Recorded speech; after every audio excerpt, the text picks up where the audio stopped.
প্রণাম করে যদি দিনের শুরুটা করা যায় তাহলে কিন্তু সারাটা দিন এমনিই ভালো কেটে যায়, তাই না? নমস্কার, আমি সঙ্গীতা, ব্লগ উইথ দিদি চ্যানেলের নতুন একটি ব্লগে তোমাদেরকে অনেক অনেক স্বাগত। কেমন আছো তোমরা? আশা করছি অনেক অনেক ভালো আছো। আমিও খুব ভালো আছি। চলে এসেছি নতুন একটা ব্লগের সঙ্গে তোমাদেরকে অবশ্যই সাথে নিয়ে। ঘড়ির কাঁটা এখন প্রায় 6:30টার ঘরে, তো এখন থেকেই তোমাদেরকে সঙ্গে নিয়ে আজকের ব্লগটা স্টার্ট করছি। আই হোপ যে আজকের ব্লগটা তোমাদের বেশ ভালো লাগবে। রাতের বেলা এই ঘরটা শোয়া হয় না, সারাটা দিন কাটানো হয়।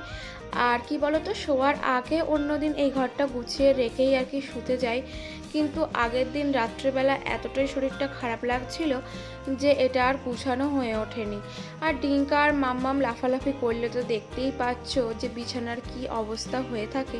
তো যাই হোক, এখন সকালবেলা একটুখানি ক্লিন করে নিলাম বিছানাটা, আর ওই ঘরের বেডটা এখনও তোলা হয়নি কারণ এখনও ওরা ঘুমাচ্ছে। ততক্ষণ পর্যন্ত ভাবলাম যে এই ঘরটা একটুখানি পরিষ্কার করে নিই, আস্তে আস্তে কাজ এগিয়ে রাখি, তারপরে ওরা উঠলে না হয় বাকিটা করা যাবে। তো ঘরটা ক্লিন করার পরে দেখো চলে এসেছি বাইরেটায়, আর তোমরা দেখতেই পাচ্ছ হাতে একটা লাঠি নিয়ে রয়েছি। আসলে কি বলো তো, ওই যে দেখছো একটা ছোট্ট বাচ্চা কুকুর, ও না এত দুষ্টু হয়েছে কি বলবো, শুধু লাফালাফি করে না গায়ের ওপরে কেমন ঝাঁপিয়ে ঝাঁপিয়ে পড়ছে। আসলে আগে সবাই ওকে নিয়ে মজা করলেও কয়েকদিন আগেই উপরের একটা কাকুর ওরকমভাবে ঝাঁপিয়ে পড়ে না অনেকটা আছড়িয়ে দিয়েছে, আর এইগুলো আমার ভীষণই ভয় লাগে। তাই জন্য হাতে একটা লাঠি নিয়ে দেখছিলে আমি ঝাড় দিচ্ছিলাম। আর এরপর দেখো স্নান টান করে নিলাম। আসলে কি বলতো, বরাবরের অভ্যেস বাইরের সমস্ত বাসি কাজ করে সকাল সকাল স্নান না করলে আমার যেন একদমই ভালো লাগে না। আর কি বলতো, যেদিন থেকে বিয়ে হয়ে এসেছি শ্বশুরবাড়ির নিয়ম ছিল স্নান টান করে আর কি সমস্ত কাজে হাত দিতে হবে, তো সেদিন থেকেই চলছে এই অভ্যাস। যাই হোক, সকাল সকাল ডিঙ্কাকে রেডি তো করতেই হবে কারণ ওর স্কুল রয়েছে। আর ডিঙ্কার বইয়ের টেবিলটা গোছাতে গিয়ে একটা জিনিস চোখে পড়লো। আগের দিন রাত্রে এই যে দেখতে পাচ্ছ তোমরা, এটা কিন্তু অনেকের খুব চেনা খেলা। কি খেলা বলো তো? মামার বাড়ি খেলা। ছোটোবেলায় কিন্তু আমরা অনেকেই খেলতাম। তো যাই হোক, ডিঙ্কার সঙ্গে এই খেলাগুলো আমি মাঝে মধ্যে খেলে থাকি, কারণ আগেকার এই সমস্ত চেনা চেনা ছোট ছোট পরিচিত খেলাগুলো ওকেও পরিচয় করাতে চাই। বেশ ভালো লাগে, সময়ও কাটে আর ও বেশ মজাও পায়।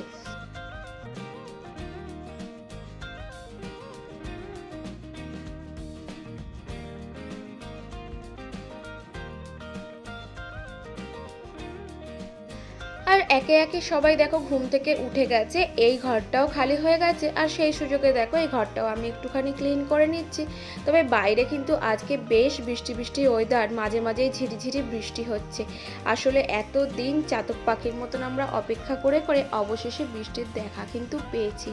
আর ওকে মোজা পরাতে পরাতে দেখো ডিঙ্কা আমাকে বলছে, আঙুলটা মাম্মি এরকম করো ওরকম করো, দেখি তুমি কীরকম করতে পারো। তো যাই হোক, আমিও বাচ্চাদের সাথে বাচ্চাদের মতোই বিহেভ করছি। কখনো কখনো মাকেও বন্ধু হতে হয়, তাহলে কিন্তু ছেলে মেয়েরা বেশ খুশি হয়ে যায়। আর এরপরে রিঙ্কাকে নিয়ে ওর পাপাই আজকে স্কুলে চলে গেল, আর এই সুযোগে আমি বাকি কাজগুলো সেরে নিচ্ছি। আসলে কি বলতো, এই টেবিলটা না আগের দিন রাত্রেই আমি গুছিয়ে রাখি। ওই যে বললাম শরীরটা বেশ খারাপ করছিল, তাই অনেকগুলো কাজই আর কি সকালের জন্য পড়েছিল। আর এরপর দেখো চা হয়ে গেছে, তো চা দিয়ে পাউরুটি খাবো। আর আমি বাটিতে চা নিয়েছি কারণ বেশ অনেকটা পরিমাণ খাবো, তো কারণ পাউরুটি দিয়ে চা আর কি ডোবালে তাড়াতাড়ি শেষ হয়ে যায়। আর ওই যে প্লেটটা দেখলে, আজকে না গরম চা ঢাকা দিয়েছিলাম আর ওই প্লেটটা ওরকমভাবে ফেটে গেছে। আসলে এতটা গরম না, ফাইবারের প্লেট আর কি ঢাকা দেওয়াটা উচিত হয়নি। আগের দিন বিকালবেলা থেকেই হচ্ছে বাইরে বেশ ঝিরিঝিরি বৃষ্টি শুরু হয়েছে, আর সেটা কন্টিনিউ হয়েই যাচ্ছে। আর গাছগুলো দেখো নতুন করে যেন প্রাণ ফিরে পেয়েছে, আর এই গাছটার তো নতুন পাতা গজানোও শুরু হয়ে গেছে। আর এই যে দেখছো আমার জুতোটার অবস্থা, নতুন জুতো একদম দেখো হাল বেহাল। তো হঠাৎ করে দেখি খুঁজে পাচ্ছিলাম না জুতোটা, আর তারপরে দেখলাম ওই যে দুষ্টু কুকুরটা ও নিয়ে গিয়ে এই অবস্থা করেছে।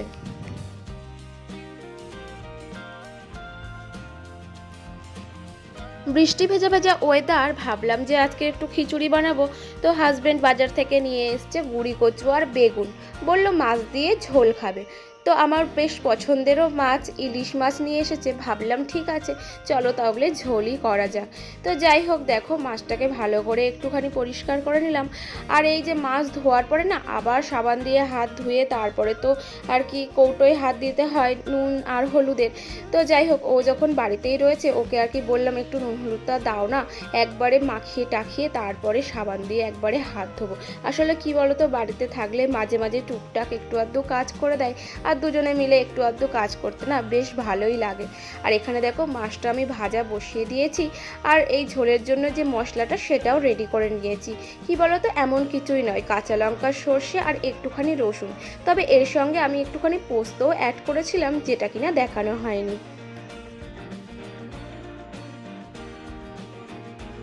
আর এদিকে দেখো গাটি কচুগুলো না ও ছাড়িয়ে কেটেও দিচ্ছে।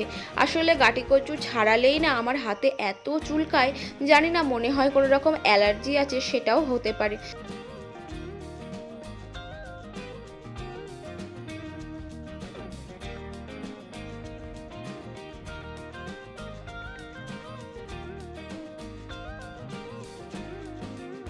প্রত্যেক দিন কিন্তু একঘেয়ে রকমের রান্না করতে ভালোও লাগে না, ইন্টারেস্ট পাওয়া যায় না।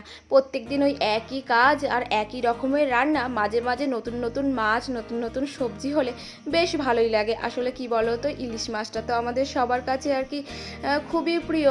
আর ইলিশ মাছটা তো আর সব সময় হয় না, এই যে এখন সিজন আর কি, এখন থেকেই শুরু হলো ইলিশ মাছ খাওয়া, আর এরপরে বেশ কয়েক মাস ধরে চলতে থাকবে।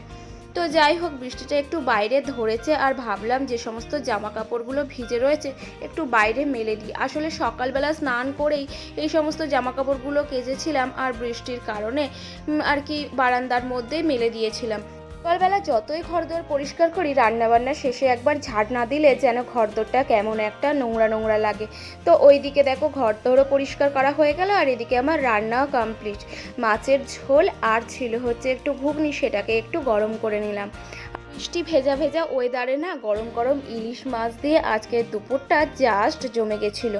তো চলো তাহলে আজকের ভিডিওটা এই পর্যন্তই, দেখা হচ্ছে নতুন একটা ভিডিওর সাথে। যদি আজকের ভিডিওটা তোমাদের ভালো লেগে থাকে আমার চ্যানেলটাকে অবশ্যই সাবস্ক্রাইব করে দিও, আর নিচে থাকা বেল আইকনটা প্রেস করে দিও, কারণ প্রত্যেক দিনকার দৈনন্দিন রুটিন তোমাদের সাথে শেয়ার করি আর তোমাদের ফোনে যেন সবার আগে পৌঁছে যায়। তো কেমন লাগলো অবশ্যই কমেন্ট বক্সে কমেন্ট করে জানিও, তোমাদের বন্ধুদের সাথে অনেক অনেক শেয়ার করো, একটা লাইক করে আমাকে মোটিভেট করো। সবাই খুব খুব ভালো থেকো, টাটা।